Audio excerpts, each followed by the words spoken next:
Hey, Phil, you know what my favorite kind of press conference is? No, but enlighten me. Okay, well, it's not the kind that I just finished watching and not even participating in the Club América coach because I wasn't going to bother asking anything. That goes something like this. Okay. Well, we respect our opponent so much and we know that they're highly respected and we're going to go out there and give it 110% because our fans deserve that. And we just have to stick to our principles and we're trying new things and we're just going to keep working at it. And can I be done now? This sounds familiar. Yeah. Yeah. It's like I went through this twice today. Twice, you say. Well, once and mostly a second time. The second time being the first time in reverse chronological order. Thankfully, we have actual things to talk about the day before a historic match with the Titans among Titans of North America. But hey, Phil, at least you and I get to finally find out what Austin FC's third kit looks like. Emergency podcast. Verde did a thing, so we gotta talk about it. Emergency podcast. It's an emergency. Emergency podcast. Shut up, hurry up, shut up, hurry up, shut up. Emergency podcast. It's an emergency.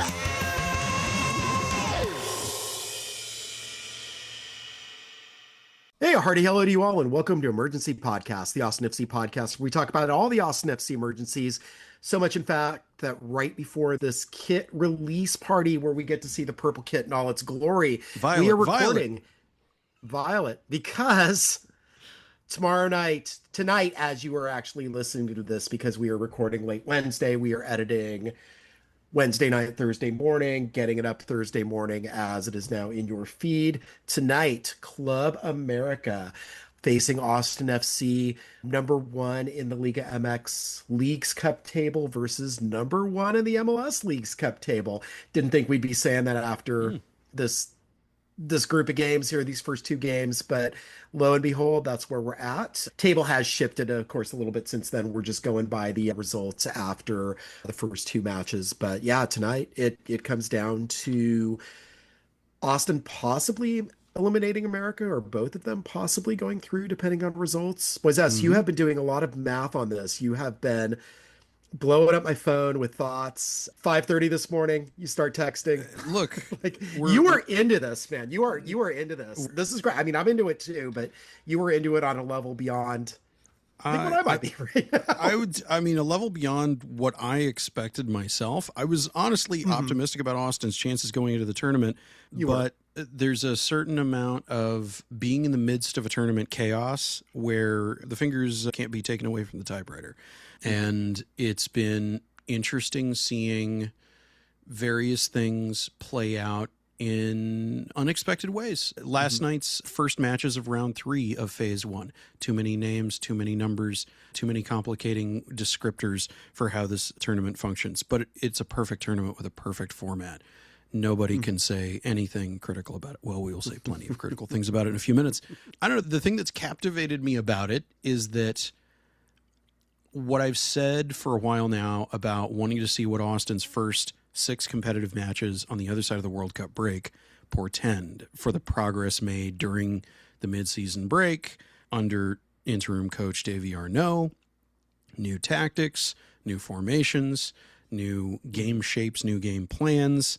My confidence was shaken by the second and third games after a very promising first game found me saying to you and to a couple other people, I don't know. I think this team might actually be able to beat Club América on the other side of this 6-game swing. And then the first 2 matches of Leagues Cup happened and buoyed my original enthusiasm after the Seattle game and swung me back in the opposite direction that I felt after Houston and Colorado. And here we are. Lots really good these last 2 games. Undeniably so. I joked in the cold open about press conferences in which nothing much is said, but I'll give Davy Arnaud credit, even though he did the job and didn't tell us much of anything aside from what he absolutely had to. I did get what I feel like was a look of recognition when I brought up how depleted the other team is and how shallow their roster depth is, which we'll get into the article that I wrote that went up this morning about all that. I feel like I've read a few things correctly, and the worst could happen. It could be a huge blowout in Club America's favor. It could be 6 different kinds of chaos tomorrow, but I don't think it will, and that's why we're recording before we plan to record on the other side of this game, actually. Let's start with, to run through this, because you've got to edit it. We've got to both get ourselves downtown. I've got a brief media availability at St. David's Performance Center to watch 15 minutes of Club America play on the far distant side of the field and not show me much of anything useful. Let's roll back to the Puebla game, which happened since we last recorded. Hat trick game, second hat trick in club history, of course. What stuck out to you the most about this match from where you were sitting next to me up in the press box? Took long enough, 34 minutes versus the 22 that Musa Jite took. No, but seriously, it was amazing. Yeah, like I even missed the first goal because I was a little late getting to my seats. My daughter was a mascot and was getting popcorn actually when I heard a huge cheer come up, and it's like, well, we have a goal already. And not just a goal, but a sumptuous free kick goal from Azuni. And then 4 minutes later, I've got myself up to the press box and second goal happens. Probably my favorite assist of the year. I don't think anything's going to supplant it. The Christian Ramírez back heel. And then, of course, the corner kick to close out that hat trick well before halftime. So, yeah, pretty amazing. And again, just seeing the movement, seeing the discipline, seeing how it's all coming together, and actually seeing this without the fullbacks being inverted as they have been the last few games.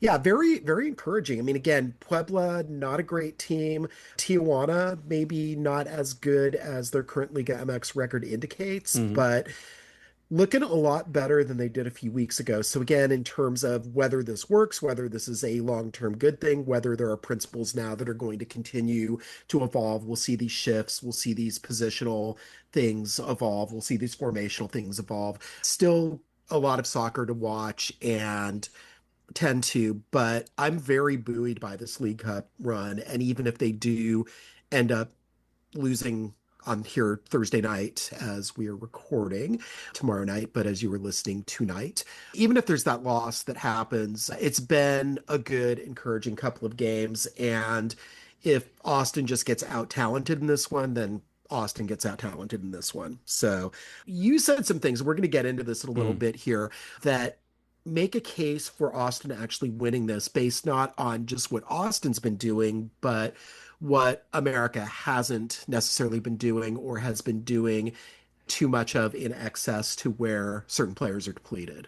We'll get into that, but yeah, your thoughts on Puebla, because you were delighted as I was next to me watching in the press box. Yeah, the non-inverted wingbacks situation is such that I had trouble understanding how it was supposed to work and what it was supposed to do originally, and I don't know that the plan was ever always invert the wingbacks, but more that they needed to get comfortable being inverted for cases in which they needed to be inverted.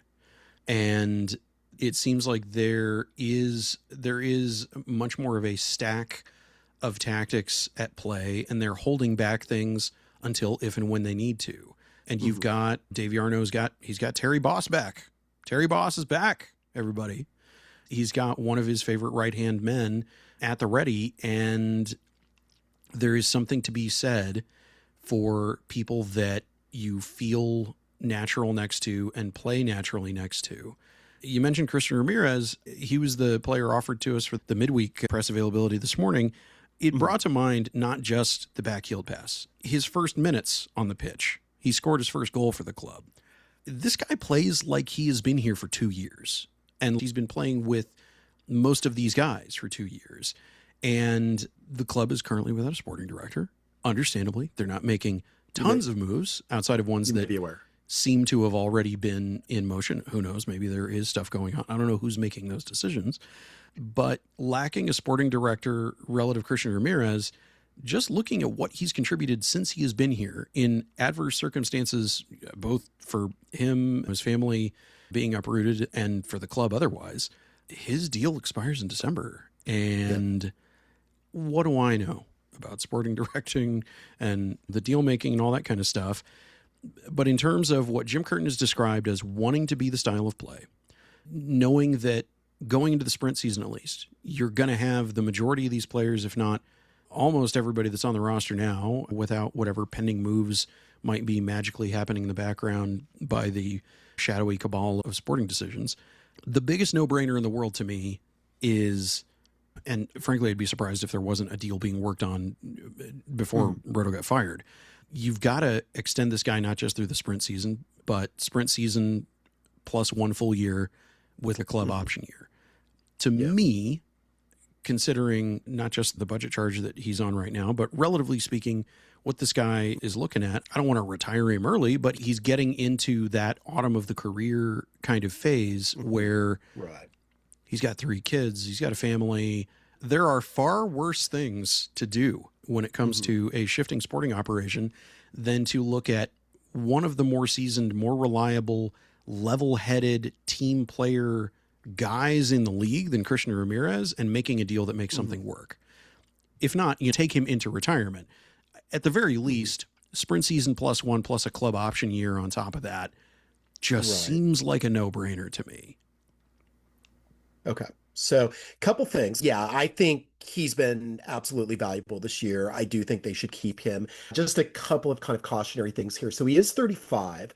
He will be 36 before the end of the sprint season because his birthday's in April. He's on a supplemental right now. Again, you remember with the Galaxy moving him, with the way that that all worked, with the bid that got put in for him on waivers, it put him right below that supplemental threshold.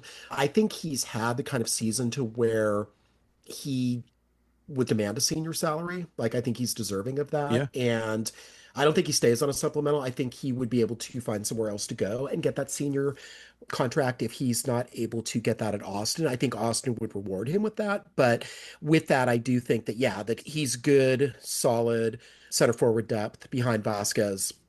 Again, that's a whole other issue. But Vasquez is locked in for a couple of years on his deal. To the point that I think you're making, it's that if Austin doesn't lock him down or figure something out relatively soon, he's going to be available and somebody else is going to snatch him up. And if they can put him on the senior spot and make that work, it feels like something that would behoove them to go ahead and get done while a bunch of other plates are spinning. Yeah, but they do have to then vacate a senior roster spot. I mean, there is going to be some turnover. There's turnover every year. But he is somebody that I would retain, but he's not going to have the same sort of level of flexibility that he's had this year. Who knows? Does Ilya transition into coaching? Do they keep Sabovic even though he's been better over these last couple of games? Do they stay with Klimanic and Biru and Rosales and Gallagher as wingbacks, or do they decide that they only need 3 of the 4? There's a number of decisions that have to be made by a sporting director that does not currently exist. By the time they have to make those decisions, November, December, when Curtin comes in, they will have somebody who is able to manage those. Yeah, Gam and Tam, and potentially under the new commissioner, roster rules loosening up maybe in as early as this winter window. Yeah, maybe not Gam and Tam anymore. Maybe, who knows? As long as you convert all the Gam that Danny Pereira got into something that is actually usable for the team, so that can't just vanish into thin air. No, I would be very upset if that's what happened. Yeah, your beloved Gam pile. The thing that Austin's in a difficult place because the sporting director situation hasn't been finalized. The state of things as they are, he works so well here. I would hate to see a good thing go elsewhere. Or even if there's just, I should ask him about this next time we get a chance to talk to him. I should have asked him about it this morning, frankly.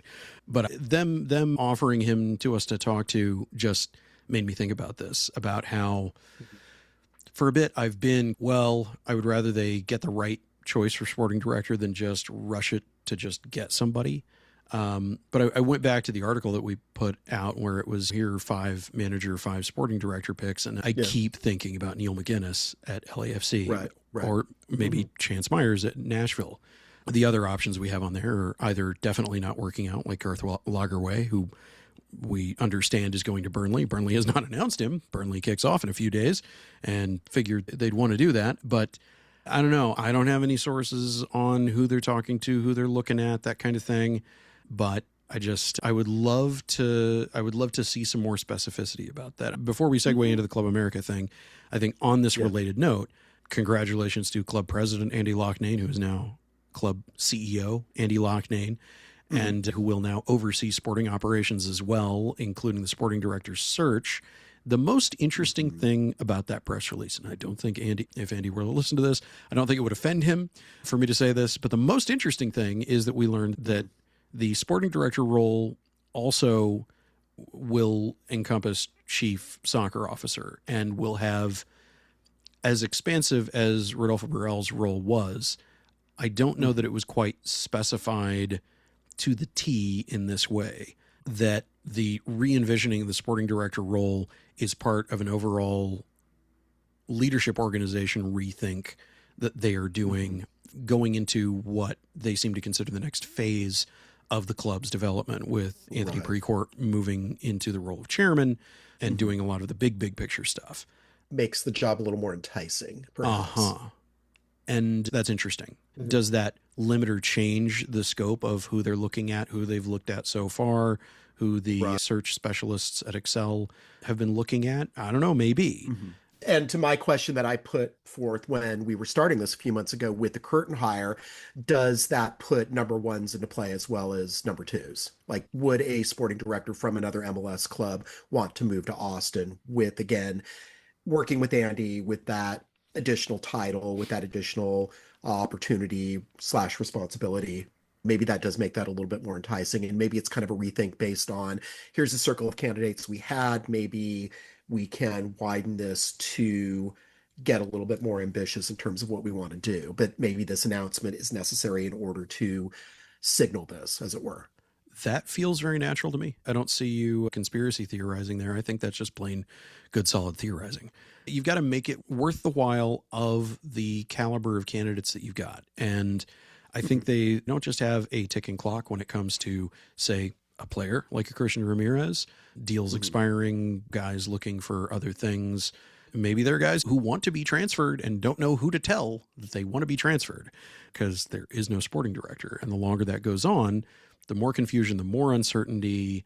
One of the things I think we've seen bear out over these 2 Leagues Cup games is a thing that we discussed where it was the season may be lost. What do these guys have to play for? Literally every single one of them want to make sure that they are looking at the most ideal situation, whether it is staying at Austin or whether it is finding the most beneficial to them transfer elsewhere. Yeah. One more thing on the sporting director thing, too. You're thinking about Neil McGuinness. I keep thinking back to Corey Ray and Jamie McMillan, especially St. Louis has got to be frustrating right now. I mean, they are making some moves, but part of the moves they were trying to make was to complement Marcel Hartl, who then wanted to, for personal reasons, get back to Germany. So they had to ship him off to Hoffenheim, and a season that was looking good. We've seen St. Louis twice already. Might have been nice to get them when Hartl was not on the team. You certainly saw how dangerous he was in both those matches. But now that phase of St. Louis is done, now that we're through that part of the season. Yay. Yeah. But got to be frustrating to be there. Just the tumult, the change they've had. And as soon as they're taking these steps forward, they're having to take these steps back with these kind of moves. We've had it before with Ruben Gabrielson, I would argue, but Hartl's kind of on a whole other level. So I wonder maybe if that's somebody worth approaching at this point and saying, hey, we're not going to get rid of our best players for personal reasons, even though we've done that before. That's one of those things where I think Andy Loughnane plays the long game. He has a long view of things, and when it comes to investing in people and relationships, from my experience, and I know that he is not everybody's favorite person, but the role of club president, one of the things, this is a weird tangent, but I swear it's related. One of the strangest things I learned doing interviews and hosting Q&As at comic conventions was that when somebody would get elevated to the role of editor-in-chief at Marvel or at DC, they would suddenly no longer be all of their friends' friend because they were their boss. And the boss has to do a bunch of things that are unpopular, sure. But also, there are things that the boss cannot necessarily directly engage with their friends about, whether it's being unfairly compensated for royalties or something like that. They have to play the bad guy and have to not be the good friend, the good buddy, the guy with all the solutions. A thing that Andy said a couple years ago that made me chuckle at first, but I feel encapsulated what his role as club president was. He said, look, I want everybody to be happy and I want everyone's dreams to come true. I don't always have the power to do those things. Understatement of the year. Right, and I think the interesting thing is the larger set of reins involved with being CEO is such that he does have more of a handle around certain things that maybe in the past he having a dissenting voice about something was not going to necessarily stop something from happening that might have been an ill fit, that might have caused concatenating problems that affected the things he did have control over. Well, guess what? He's got control over all that stuff now. I think this provides looking at that long view of what the last 6 years has been to inform what the next 6 years can be like. And I think there are various short-term things that are not going to go great. I mean, transferring Danny Pereira somewhere that his parents can't visit him because of visa restrictions, not ideal for the player. Yeah. But at the end of the day, the club has myriad other things that they have to focus on, which isn't me defending anything, but just I get that that's what the dynamic is. Right. And I think that making the big move of a dual sporting director and coach firing is something that has set Austin up to not be in the situation that, for example, Portland is, where they had an interim manager who has said he's a head coach and that he has no interest in being an assistant for somebody else and feeding somebody else's tactics. And now Portland is going into their third game of Leagues Cup and a stretch of games that will end up with them playing Austin pretty soon with a new coach whose interim did absolutely nothing to pave the way. And it feels like the inverse of the way that Austin has learned from various recent mistakes to set things up for smoother sailing down the road, even though there will still be bumps in the short term. Yeah. You want to talk Club América? Yeah, let's do that. So why don't you lay out your thesis that went up Wednesday morning?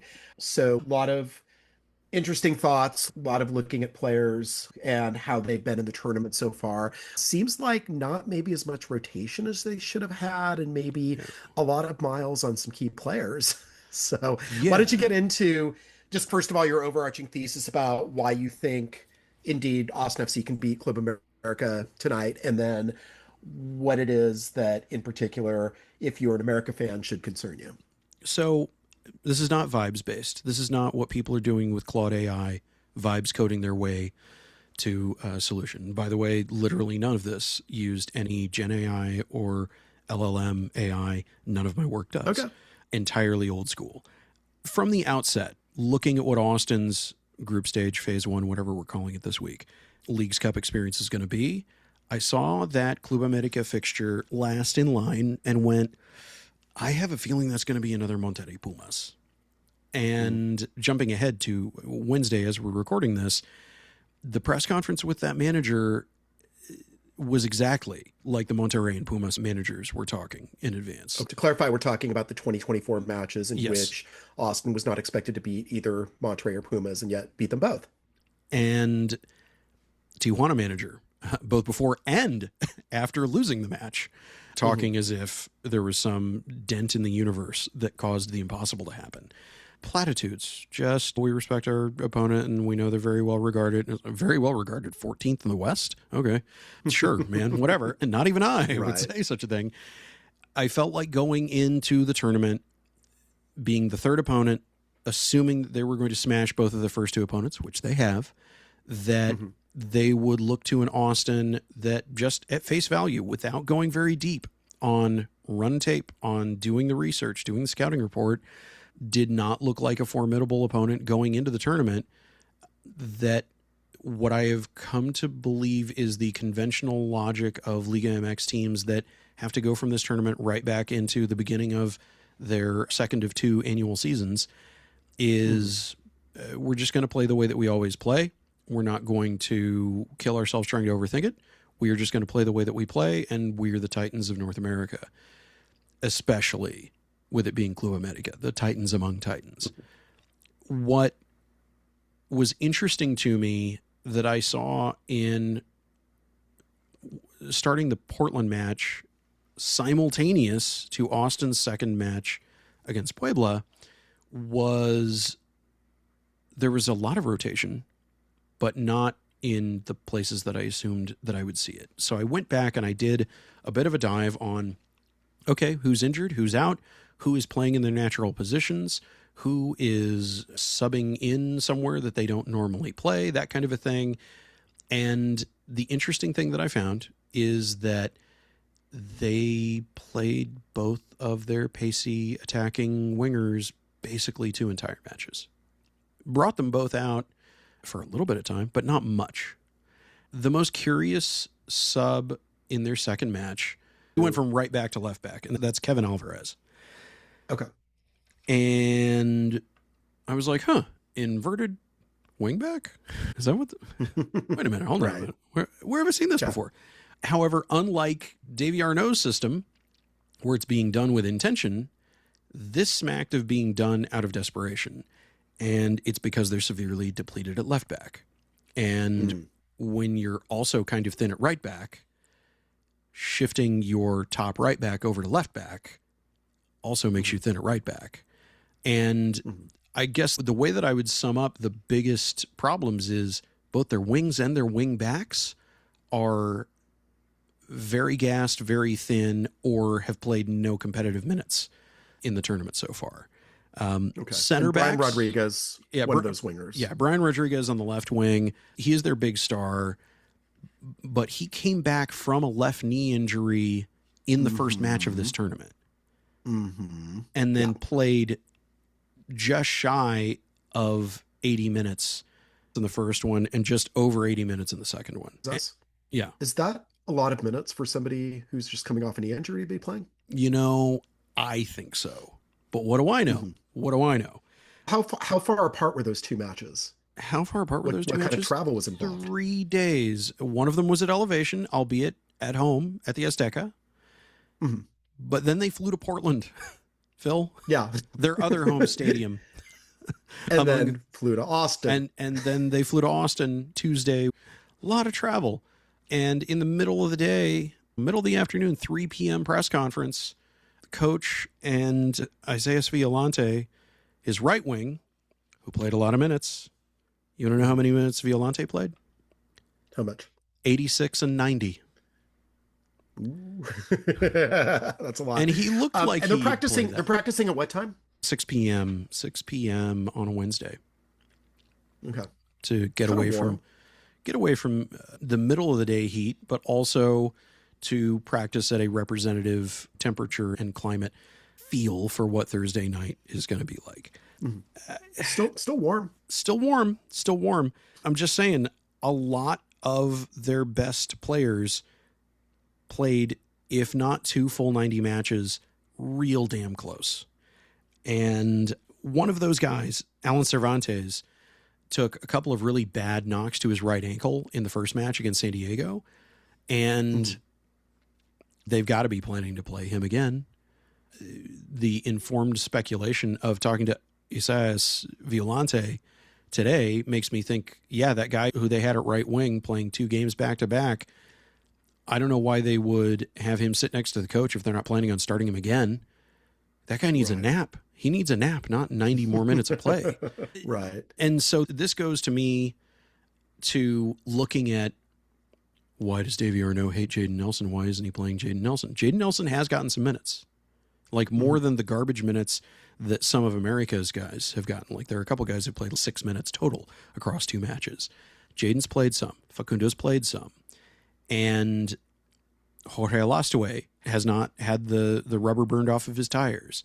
Irvin Torres can probably start again, but he'll need to come off at some point, probably. Just because he's young doesn't mean he's completely invincible. What I've seen in Davy Arnaud's rotational plan from the beginning, because in the way that Davy slips, he was like, we're going to have to do some rotation because this is a quick turnaround and these guys can't play 4 90-minute matches back to back to back to back. it looks like the assumption that I had at the beginning of the tournament is turning out to be true, and they're not going to hold back against Club America in the interest of being ready for Dallas. But the way that those clipboards and iPads were flying during hydration breaks, during breaks in play, and they were making quick, off-the-cuff, okay, this is what we need to do. We need to pull this guy in where it looks like, and I'm not even referring to the Jaden Nelson sub from a few games ago, but where it looks like, okay, he's got his shirt on, he's coming in. Oh, wait, they're holding that guy for the next sub window. Okay. There are a lot of very fast, very precise pivots being made in terms of exactly who they're deploying, how, and when. I'm fully convinced that Brad Stuver generally does not lie to our face. I'm just going to throw that out there. And when Brad Stuver says that, no, Davey is about the most blunt, direct guy you could hope for. Whatever he tells you, that's literally what he thinks. That's literally what he says. That's literally what he's going to do, which means he may not tell you a lot of things because there are things he doesn't want to tell you. Right. I get in that sense. I believe that he does not have anything personal against Jaden Nelson. There is no like TMZ level tiff or something like that. If he hated Jaden Nelson, he would not have played Jaden Nelson any minutes since that aborted sub happened. And was pretty complimentary about him Sunday after the match. Precisely. I take him at his word now, and taking him at his word, I extrapolate from that. I think the plan all along was to make sure that they had a good proportion of Jaden Nelson minutes to play between the Club America and FC Dallas matches, because they're going to need that kind of pace. Mm-hmm. And based on what we saw in Puebla, I mean, I think he maybe understands a little bit better what he can do, like what his responsibilities are, but also what kind of freedoms he has in the system, especially now that they've drilled things a little bit more and they're not necessarily just going with inverted wingers. Like there's more of a comfort level. And again, part of this might be the opponent, but it does seem like there are things that are clicking in these most recent two matches that were not clicking in the two prior. Exactly. They got their lines tighter. The thing that I identified and that Davey acknowledged in the midweek availability this morning is that he didn't say it in exactly these words, but I kind of put it to him that you've talked about seeing various different portions of matches that have been very promising in different ways, but we haven't heard you say that you've seen a full match of these guys achieving their full potential. And I feel like there was a little bit of a kind of a wink and a nudge sort of acknowledgement of that's what he's been building toward. If any other match you would want it to happen in, you would want to have it happen against the Titans of CONCACAF, the giants among giants of Club America. You want to take advantage of the fact that those guys are tired. And what we saw in the Tuesday night matches, that was a lot of sloppy, disgusting soccer. Everybody's exhausted. Right. Austin, also exhausted, but to my mind, have done a much more pragmatic job of rotating and conserving minutes. And with the exception of Owen Wolf going out injured and limping in a way that I couldn't possibly see him playing on Thursday, everybody else is healthy. John Bell is back now and available for selection. Owen rolled an ankle, it sounds like. You know, it's the sort of thing that one hopes that Owen is back real quick. When he's limping on the same side that he had the surgery on, people were worried. What's that mean? Yeah. So I don't know. I'm optimistic based on data and based on various things that were promised ending up coming true. Yeah. We've seen these guys reflect being bought in. We've seen literally the two inverted wingers literally worked. And that was not a one match fluke where everything just happened to work well. Did they roll out those exact same tactics against Puebla? No. So the concerns about rigidity of tactics, also, that goes out the window. Acknowledgement from Davey this morning that, yeah, depending on the opponent, depending on what we're expecting, depending on the tape that we're watching, depending on what we are seeing in the game itself, yes, we have things that we will roll things out and move things around. And the most important thing is that unlike what we've seen, honestly, for about 2 years now, we are actually seeing them be able to execute on changing tactics as needed, at the drop of a hat, which is the most essential thing that you can have, is that level of adaptability. Mm-hmm. Yep. One point I want to get back to Tuesday for a second. There's a few teams that had an opportunity to get to 9 points. Nobody did. Closest was Columbus getting a PK win against Pumas, and kind of a hilarious PK sequence if you get the chance to watch the highlights. Had Pumas goalkeeper make the first one, so it's a little bit of a surprise. Some really hilarious chaos going on. The results of Tuesday night are such that Austin wins outright. They're into the quarterfinals. And if they win the PK shootout following a draw against Club América, they are also in, because of where the table stands right as we record this, and regardless of the Wednesday night results. Based solely on Tuesday night's results. And Wednesday night's results can make, by the time people are listening to this, it could be that Austin is already in to the quarterfinals, regardless of outcome against Club América. But as much as it's like, what's the most reasonable, least thing that can be hoped for, I see guys putting in all of the energy and effort and who have the skill to beat Club América. And I saw that as far back as the Seattle match, and it was, can they get more disciplined? Can they get tighter? And Club América is going to be in rough enough shape that Austin doesn't have to be like on perfect game level. But if they can keep the lines tight, most crucially, the biggest thing that San Diego and Portland did wrong was they lost their discipline. They stopped doing the things well that they were doing well. And then Club América ran all over them. And if anything, some of the stuff that I saw Club América doing was a version of what Austin has been doing in terms of ball distribution and just knocking at the same weak part of the door until it cracks. I don't know. I'm very optimistic about a very interesting match, but I also expect a significant amount of chaos. Okay. And you know what's in play now for new club CEO Andy Loughnane? What would that be, Phil? A possible Austin Columbus Leagues Cup final. Oh boy. People who have not cared about this tournament whatsoever would become instantly invested in an MLS final that would never admit that to you today.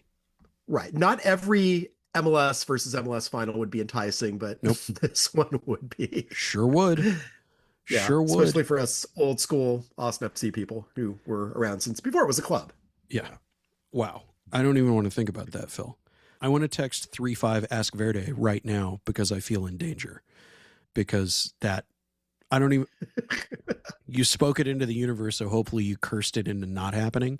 I mentioned that, by the way, just something that's come up in various chats is people concerned about it being a very divided 50-50 at best, if not 60-40 in favor of Club América fans. They have a huge fan base all over North America, not just Austin. We saw it at Providence Park. If you see something, if you have a valid concern, don't abuse that. But that's what that hotline number is for.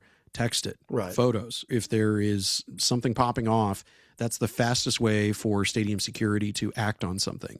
The understanding that I have is that they're already primed and ready to prevent people wearing opposing colors to go into the south end, which will still be a sea of verde on Thursday night. Maybe some season ticket holders will already be rocking the violet, thanks to the new third kit being available tonight as we record this. But yeah, I would encourage people to use that. If you hear the chant, we haven't heard the chant in 2 Club América matches running, but that isn't to say that it may not happen. I've heard it in MLS matches, not widespread, but like I heard a guy doing it at an Austin FC match, reported it, and they took action on it immediately. So as many things as people might want to say, as many times as people might want to go, oh yeah, but what about that streaker that got all the way across the field that one time? Yeah, well, then they fired the head of security. And that was like 4 years ago. Yeah, I mean, so far fans have been great. Tijuana obviously got a lot of Mexico national fans, a lot of people there to see Mora. That was obvious. Puebla, I saw a few Puebla jerseys scattered about here and there. Obviously not the kind of fan base that America has, especially in these parts. I think it's been good. I love having these teams in. The one thing that I really do love about the format is that it is just guaranteed MLS versus Liga MX in this phase one, and then at least in the quarterfinals. Like, I think that's good. That's what this tournament should be about. It should be about looking at the relative strengths of the league, getting to see teams that you don't normally get to see. It's gone are the days, hopefully, where it's like, oh, Dallas again, San Jose again, SKC again. This is fun, you know. Yeah. See them enough during the regular season. Not that we don't love seeing them, but as I am ready to miss another San Jose home match for a concert, as it turns out. Yeah. So my thing is, I think they do need to do a rethink on the format, maybe shave down the number of teams, maybe start it in knockouts, knockouts from go. And the key thing, the thing that I think everybody likes to a one about the new format is, like you say, that guarantee of interleague play until at least the quarterfinals. And I feel like they can do that. One of the things that we've definitely seen is a lot of empty stadiums, and I don't think that helps anybody. I don't think it helps the tournament. No.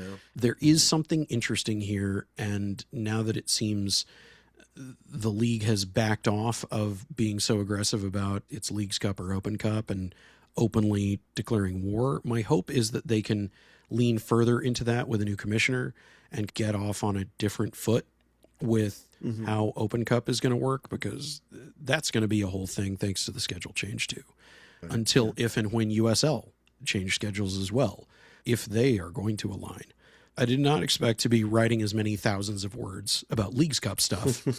And for those who are sick of Leagues Cup, as you are listening to this on Thursday, I'm posting something about Austin's next 4 MLS opponents. Has nothing to do with Leagues Cup itself, but the effects of Leagues Cup on Austin's next 4 opponents has been interesting to watch. Yeah, because we are going to shift into league play here pretty soon, regardless of what happens. We may have to be bouncing back and forth between MLS play and Leagues Cup play for a little while longer. That's kind of the hope now that we're right on the doorstep of that, I think. There might be some who don't want the schedule congestion, who don't want to have this team be in a tournament. But again, the idea of being just a few wins or a few PK wins away from potentially, and I don't know how the hosting works on this necessarily, but the opportunity to host another cup competition a year after hosting one for the first time, I think would be amazing. It's not quite the same thing as Open Cup, but still, it's a trophy. People are going to watch. There's going to be intrigue. There's going to be storylines, and it'd be pretty dramatic to see, again, just this kind of where Austin FC was at the start of this tournament and how they were regarded, and then how that has sort of evolved. It doesn't seem like this is just a team having a lucky few games. It seems like this is a team that is beginning to figure some things out. I don't think it's perfect. I think there are still holes. I think there are still concerns. And maybe it does turn out that it is partially a function of having opponents who maybe weren't up to the challenge necessarily, and they struggle in MLS play again in a couple weeks. But I'm encouraged by what we're seeing on the whole. Yeah. To anybody listening who has Larry Berg's ear, who have Tom Mayo, Executive Director of Leagues Cup's ear, the more I've thought about it, I'm real serious. If it is an all knockout tournament, it's an all knockout tournament. You don't have a group stage. You don't have what we have currently, which is a version of a group stage that they're not calling a group stage, but as you so articulately edited into one of my articles this week, it's a group stage. They're just calling it something different.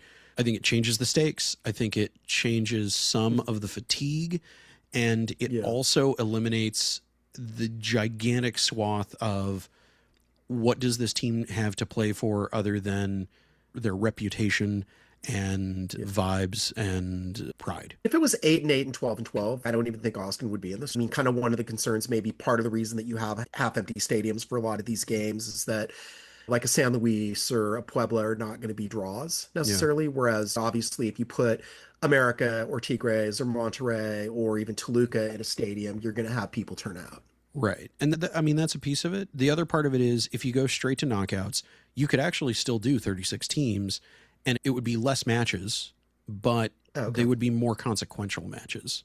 If it's win or go home every single time, then there you go. Okay. How does the math work on that? do you think? I don't know. They could cut me a $40,000 check and I'd think about it. I'd think about maybe drawing a diagram. But I love the simplicity of just knockouts. Don't overthink it. Don't turn it into Aussie rules football where everybody has to have done really well in pre-calculus. It's win or go home. How you handle the seeding is really what it comes down to.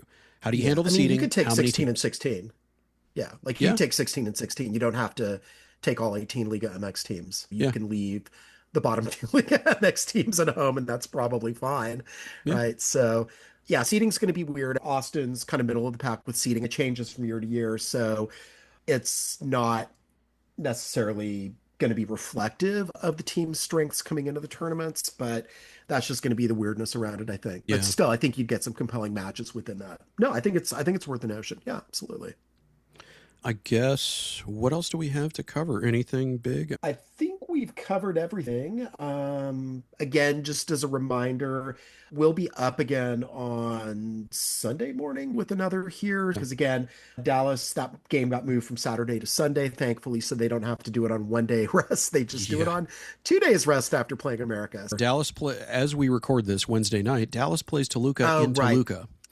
That we do not have the ability to see in the future and see how that goes. Even if Dallas end up coming out with a win, and based on some of the bizarre, unexpected results from the Tuesday night matches, even though Dallas has an additional day rest on Austin, that they have to go to Elevation and play against a Mexican team in Mexico at a stadium that is alternately nicknamed the Candy Box and Hell.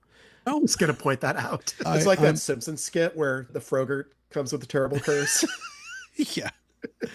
I feel pretty good about that one. Yeah, I mean, because it's not just puny Mexico City mile high elevation. It's 8,700 feet. Like it's serious elevation. Puny. I want Phil West to be clipped calling the Azteca puny elevation. Wow. Maybe a little pejorative. The mere challenge. The point is that it's of the Banorte Azteca. Toluca's up there. Yeah. It's going to be a whole other level, which is why MLS teams going to Toluca tend to not do well there.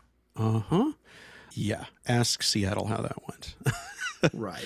Something that does come to mind that I did want to mention is, very unfortunately, recently Venezuela went through a horrendous earthquake that they are still struggling to recover from, due in no small part to a really unhelpful government there. Colombia just got rocked a really horrible earthquake. World Central Kitchen is, if you're looking for someone to throw money to, World Central Kitchen is a charity that I always recommend because they do what they do exceptionally well. There's a really good documentary about what they do on Disney Plus, if you haven't watched it yet, directed by Ron Howard. Just to keep the people of Colombia in your hearts. Our colleague Laura Laparce, who covers the team and that I see at second team games just about every time there is one. Yeah. She's Colombian. She's been sharing out links and mutual aid organizations. Christian Ramírez has as well. Keep an eye out. Spread the word. That's something that you can do even if you can't help financially or in any other way. Keep people in mind after the headlines are not talking about them as much and you're not seeing it scrolling on your feeds as much. These are large-scale disasters that aren't just better in a couple of weeks. So just our hearts go out to people of Colombia and the people of Venezuela who are still dealing with a lot. And just keep an eye out. Absolutely. Okay. That said, we'll see you in the stadium and wear green or wear violet, I guess. I guess that's what the email says. Nobody will tell us anything officially on the record. I wish I knew what this thing looked like as we record this right now. Yeah. If only it were tomorrow when people are listening. No yellow shirts. No yellow shirts. They'll be turned away from the supporter section.